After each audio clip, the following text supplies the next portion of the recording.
Et Lydia Guiraud est avec nous. Bonjour Lydia. Bonjour Cécile, bonjour Patrick. Alors Lydia, vous voulez revenir sur le meeting à Reims de samedi dernier où Marine Le Pen a fendu l'armure, selon l'expression à la mode dans cette campagne présidentielle. C'est une stratégie face aux attaques de son concurrent Éric Zemmour ? Oui, Marine Le Pen n'a plus le choix, elle doit se démarquer à défaut de fidéliser ses lieutenants et ses élus. Éric Zemmour a lancé depuis quelques mois une OPA hostile sur le camp national, une opération qu'il poursuit comme un supplice chinois depuis quelques semaines avec la mise en scène de ces ralliements venus du Rassemblement national.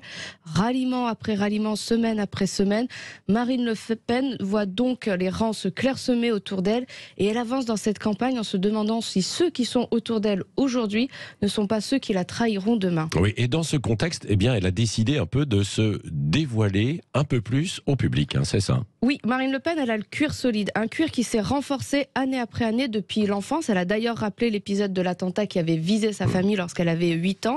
Et oui, pas facile de porter le nom Le Pen, pas facile d'être la fille de celui qui ne voyait qu'un détail de l'histoire dans les chambres à gaz des nazis. Mais cela, le public le savait déjà. Cette fois-ci, elle a décidé d'aller plus loin. Elle a évoqué ses enfants, sa vie de femme, de mère abandonnée avec 3 enfants en 3 ans. On a pu samedi écouter le témoignage non pas de la combattante politique, mais de la maman solo qui traversait les épreuves de la vie et qui s'est relevée. Voilà pour la part de storytelling, pour la touche d'intimité et d'humanité de la campagne. Elle joue l'affect, mais attention, la politique n'est jamais loin. Oui, Lydia Guiraud, en parlant de sa vie et de certaines de ses épreuves, est-ce qu'elle fait véritablement de la politique ? Marine Le Pen est un animal politique forgé dans la PME familiale par les combats électoraux, les échecs comme celui du débat de 2017 que ses adversaires ne cessent de lui rappeler pour la discréditer, souligner son incompétence et son impréparation. Ce débat, c'est son sparadrap, son boulet, une humiliation nationale, mais un échec dont elle s'est relevée. Et après tout, qui n'a jamais échoué à une épreuve, l'essentiel n'est-il pas de se redresser et de poursuivre le combat comme elle l'a dit.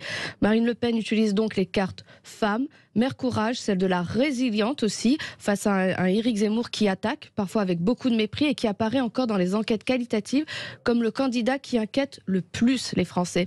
La force tranquille donc de Marine Le Pen contre le bruit et la fureur d'Éric Zemmour, voilà le match qu'elle a voulu installer samedi, mais au fond, Marine Le Pen ne se rêve-t-elle pas comme Jacques Chirac en 95, Jacques Chirac qui était seul, trahi, moqué par beaucoup, mais un Jacques Chirac que les Français ont élu président. Pour cela, il faut qu'elle réussisse à faire d'Éric Zemmour son Édouard Balladur. Merci à vous, Lydia Guiraud.